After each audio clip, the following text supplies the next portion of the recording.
Hello, BookTube. I have a mail haul for you on this rainy Boston day. A pile of packages, no boxes, but you never know what might be interesting or even squeal-worthy in here. So let's take a look and see what we have. Um,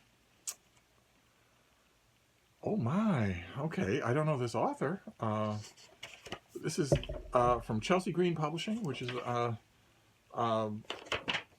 publisher I'm starting to really like. They're sending me books that I really like. I end up really liking. I never think of that ahead of time with a publisher that I hadn't before heard of, but when I'm reading a string of books in a row that I really like, I start to associate them with it's just pure operant conditioning. This is due in June, and it's called Wild Nights Out: The Magic of Exploring the Outdoors After Dark by Christopher Salisbury. Learn how to call for owls, walk like a fox, and expand your sensory perceptions. Wild Nights Out is a wonderful new hands-on guide for those who wish to take kids of all ages outdoors for fun, thrilling nighttime nature adventures. Kids. Kids to do that. All right, well, you've got a lit tent there.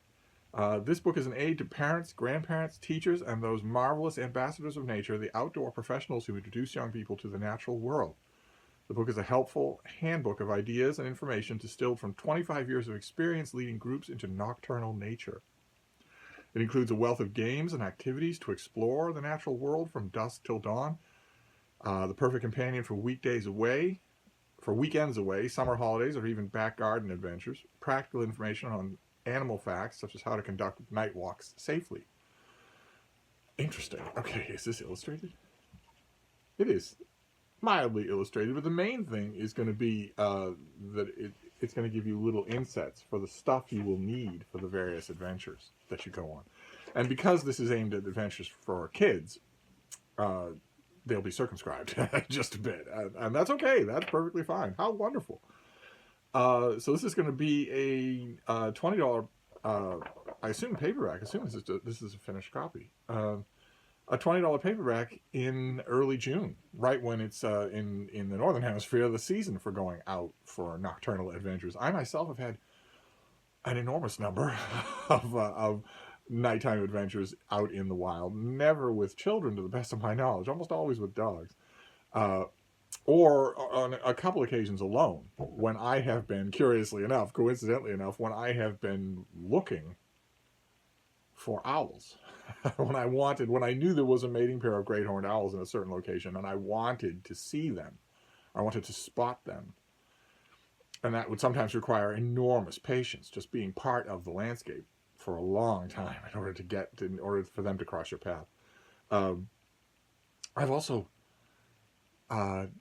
done unadvisable things that I'm sure this book would caution against, especially you just wouldn't think about it with children. Like, for instance, venturing deep into New York Central Park, long after dark, and also spending the night, overnight, just against a tree bowl, in the Arnold Arboretum in Boston, which is a relatively big, and relatively undisturbed nature setting. You can go way off the pathways in the Arnold Arboretum and well up into the woods. And there's a lot of stuff that lives there, and it is even if you walk through the Arnold Arboretum on the pathways, or Central Park on the pathways, or Boston Common. Boston Common is not a good example because it's a thoroughly domesticated space. But like, for instance, Central Park, if you walk through Central Park during the day on the paths, you will be able to sense right away that there is a long stretch of time, 10 hours, 8 hours out of every 24, where the natural inhabitants of that space have it pretty much all to themselves. And that is very much true in the Arnold Arboretum and spaces like that. Like, for instance, Mount Auburn Cemetery is the same way, or Forest Hill Cemetery, where you get the sense that it's only quiet and free of wildlife when the sun is in the sky, and that otherwise it teems. And I wanted to see, a few times in my life, I wanted to see if that was true in spaces like that, especially in Arnold Arboretum. So I would go to some godforsaken, distant wilderness corner of the place, of the Arnold Arboretum, or Mount Auburn Cemetery, or the landscape around Jamaica Pond, or the Franklin Park Woods. I would go into a distant area of something like that and just spend the night, just to see what would happen, to see who would join me, to see what I would hear. And the reason that you don't want to do that with kids, and you probably don't want to do that just yourself, is not because there are bears or panthers or anything like that, but because there are criminals and drug addicts. It's humans that make those spaces dangerous at night, especially Central Park. So I won't be able to read this book without mapping it onto that, but fantastic. Okay, it sounds like it's more, if it's a collection of activities and whatnot, then it sounds like it probably won't be explicitly reviewable. I'll have to, I'll read it with an eye towards that. Maybe it isn't meant to be reviewed. Maybe it's just meant to be rated. Plenty of books are. So let's see here. Oh my, what is this? Okay, I didn't see this coming. This is a hardcover. It's from Yale University Press. It's by Pamela Haag, an award-winning writer, essayist, cultural commentator, and historian. I have no idea how you say her name. Is it Haag or Hag or Hag? No idea. But this is Revise, a scholar writer's essential guide to tweaking, editing, and perfecting your manuscript. So it's a writing guide, a type that, again, a book that I'm not sure I would know how to review, and that definitely isn't aimed at me. Writing and revision are two different skills. Absolutely true. Absolutely true. And yet so many aspiring writers let the latter impede the former. So many of them do. Many scholar writers have learned something about how to write, but fewer know how to read and revise their own writing, spot editorial issues, and transform a draft from passable to great. Drawing on before and after examples from more than a decade, as a developmental editor of scholarly works, the author tackles the most common challenges of scholarly writing. This book is packed with practical, user-friendly advice and is written with warmth and humor, sympathy and flair. So it emphasizes scholarly writing, which is great because that needs a little punch in the arm a lot more than any other kind of writing. It's deadly. Most of it is, 90% of it is deadly. With an inspiring passion for natural language, the author demonstrates how to reconcile clarity with intellectual complexity. Designed to be an in-the-trenches desktop reference, this indispensable resource can help scholars develop a productive self-editing habit, advise their graduate and other students on style, and ultimately get their work published and praised. I'd concentrate, if I were a scholar who's writing, I would concentrate on the first part, on the self-editing, or learn how to control your own prose. Learn how to address the endemic problems of scholarly writing, all the way from doubling. Scholars do that just as a recourse. They don't even recognize they're doing it. They don't even see it on the page. You point it out to them and they say, no, I see that word followed by a blank space. They don't even see that they are just habitually doubling. So cheers and gives joy to. Relaxes and calms down. Annotates and studiously notes. To foresee and adumbrate. Scholars will do that. They will double. Scholarly doubling, the discourse, the vocabulary of scholarly writing involves doubling just as a matter of course. It's the most common problem with the writing because it's turgid. It slows things down. It's totally unnecessary, and it's professorial in all the worst ways. Not that there are many good ways to the word professorial. Another thing is vocal throat clearing. Another very common problem in scholarly writing is vocal throat clearing, the kind of thing that you say, but that you don't ever need to write. You don't need to write anything like to revisit, or as I was saying. I've seen scholars do that. When you're not saying anything, you're writing, or whatever. Any of those little mnemonic tics that speakers do. And most scholars are so familiar with the classroom setting, where the dissemination of whatever passes for their knowledge is happening via a discourse, via just them declaiming. And they're familiar with that in all the worst ways. They have all those vocal throat clearings that choke up their language. And they also have the inherent disparity in power. There is no parity in a classroom. The teacher talks and everyone else is quiet and takes notes of everything, consequence or not. And after a while of students who don't know how to take notes intelligently, just noting everything, after a while, the speaker notices that students are doing that, and their first reaction is, oh no, you don't have to write that down. But you give it less than a year. For most people, less than a year, until the speaker is thinking, no, if I'm saying it, you do have to write it down. And that erodes their ability to see whether they're saying something consequential or not. Perhaps I should put this book away.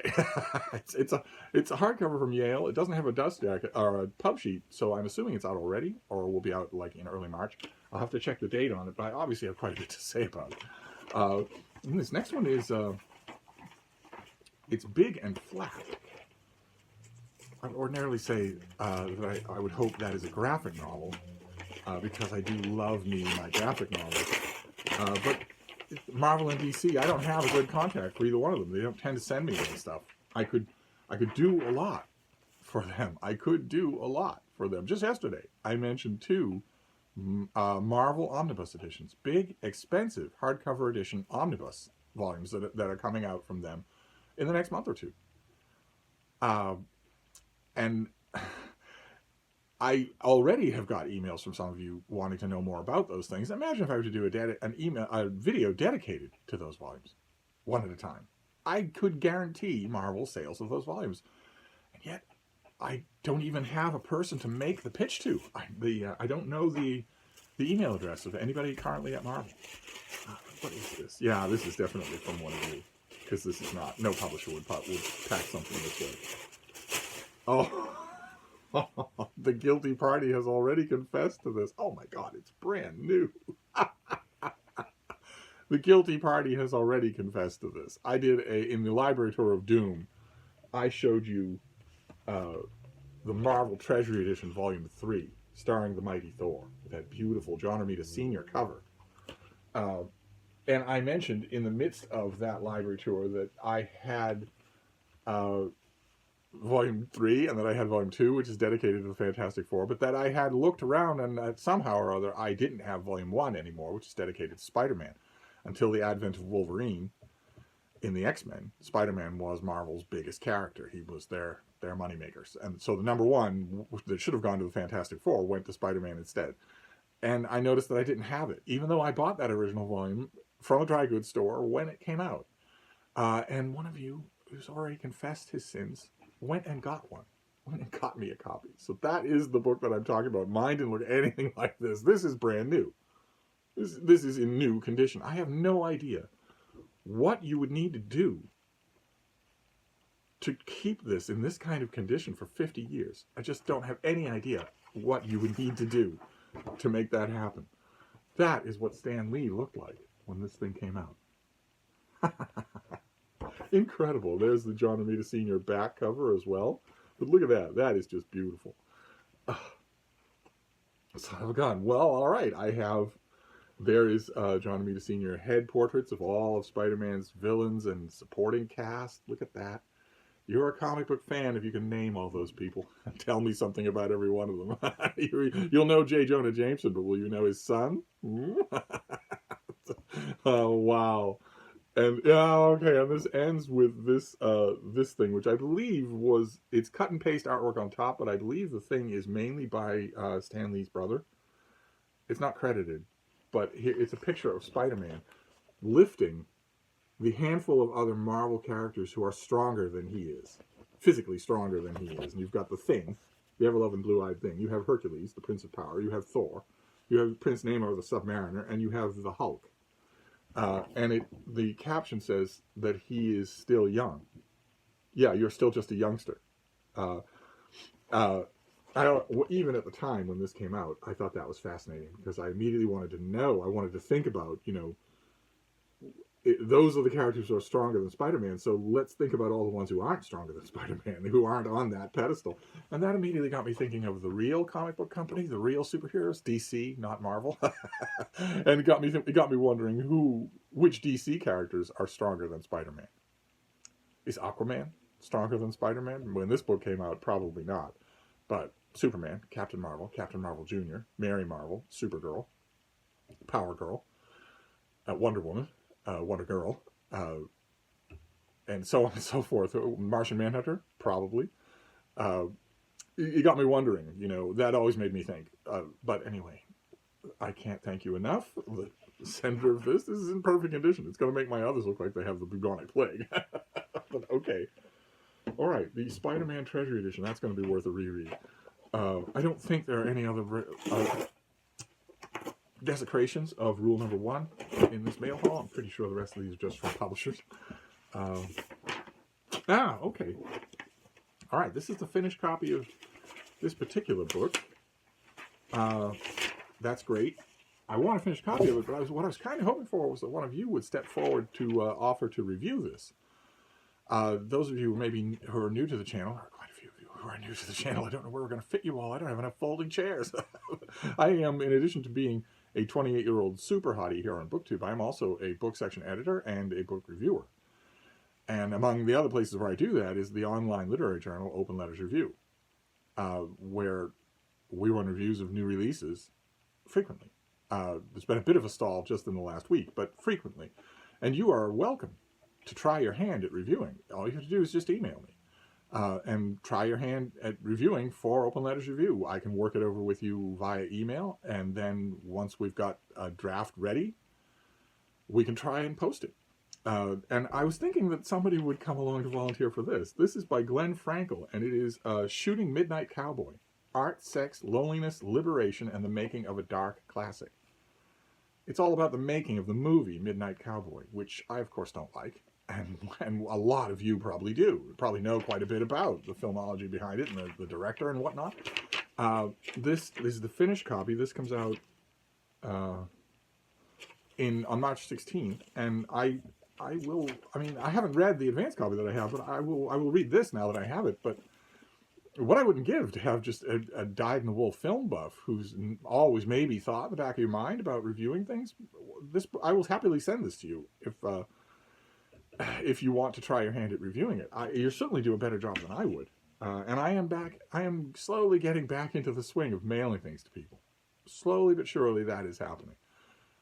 Which means that I could do that. Just sing out either in the comments field, or I leave my email on every video. Feel free to email me about it. Using the email on the videos, right? Open Letters Review also has a contact email. And I've lost count of how many people have seen that contact email on Open Letters Review and sent me an email. So not a procedural thing, not a formal pitch for review, but just an email to me at that email address, even though my own email address is on every video. So you shouldn't do that. There's no reason for you to be emailing me at Open Letters Review when I give you my own email. Anyway, let's press on here. The next two look like they will probably be finished copies. So they're in these big pressed envelopes. Oh, fantastic. Oh, man, great. Great. Okay, this is, believe it or not, Aristophanes. This is a new translation, a new volume of Aristophanes. I had no idea it would look so wonderful. It looks fantastic. This is a new translation from Liverite, naturally, one of my favorite imprints, of foreplays by Lysistrata. The Clouds, the Birds, Lysistrata, or not, foreplays by Aristophanes. Clouds, Birds, Lysistrata, and Women of the Assembly. And the translations are by Aaron Puchugian, who I believe also annotates. Just a gorgeous volume here of Aristophanes. How wonderful. Of course, a lot will depend on what kind of a job he does. But it's great. It's encouraging to see it anyway. To see a major mainstream publishing imprint doing Aristophanes is wonderful anyway. So what have we got here? The citizens of Athens enjoyed a freedom of speech as broad as our own. No, they didn't. No, they didn't. No. This freedom... the right to say what one pleased, how and when one pleased, and to whom, had no more fervent champion than the brilliant 5th century comic playwright Aristophanes. His plays, immensely popular with the Athenian public, were frequently crude, even obscene. He ridiculed the great and the good of the city, mocking up their hypocrisy and arrogance in ways that went far beyond the standards of good taste, securing the ire and sometimes the retaliation of his powerful targets. He showed his contemporaries, and he teaches us now, that when those in power act obscenely, patriotic obscenity is a fitting response. Okay, that had to have been written by the translator. And the translator is, he's a translator of, among other things, Sappho's poetry, which was published under the title Stung with Love. I don't know that volume. Apollonius' Jason and the Argonauts, which I believe I have. I think I have that.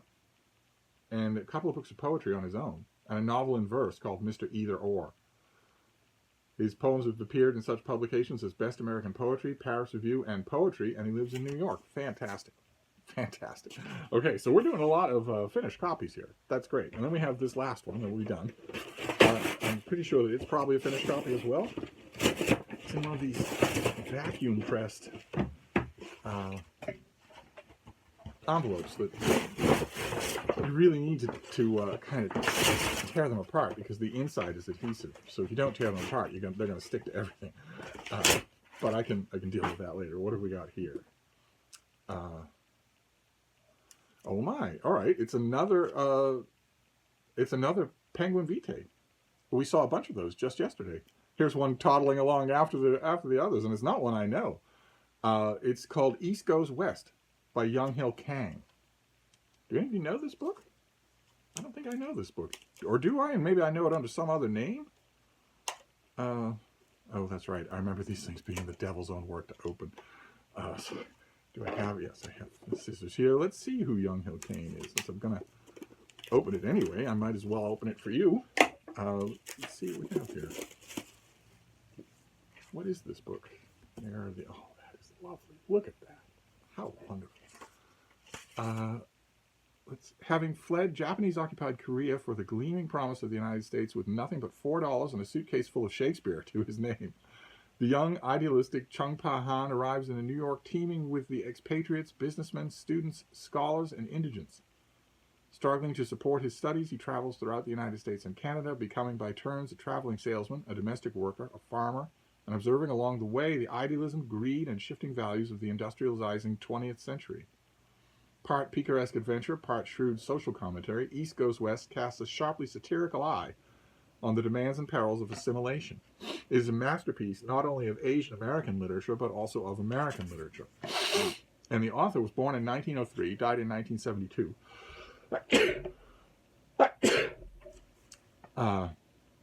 He was born in what is now North Korea and emigrated to the United States in his late teens. Studied at Boston University and Harvard and published widely in such outlets as the New York Times and The Nation. While teaching English at New York University, he was introduced by fellow Professor Thomas Wolfe to legendary Scribner's editor Maxwell Perkins, who would publish his books. He was the first Asian to be awarded a Guggenheim Fellowship. He would be awarded 2 in his lifetime, among his many other honors, and he died at Satellite Beach, Florida. And this is translated by Sun Young Lee. No? Oh, no, it doesn't look like it's translated at all. It has a foreword by Alexander Chee and an afterword by Sun Young Lee. I don't know this book at all. That's fantastic. How wonderful. So in addition to the aesthetic pleasures of the Penguin Vitae line, which I showed you yesterday, I now also have a reading experience to go through, a classic that I didn't know about. Great. All right, so that is the mail. What a haul. So we have, let's see how to do this ergonomically. We have the very first Marvel Treasury edition. Which one of you went out and got? That's kind of above and beyond the call. So we have that, which I'm gladly going to reread. Then we have 4 plays by Aristophanes. How wonderful.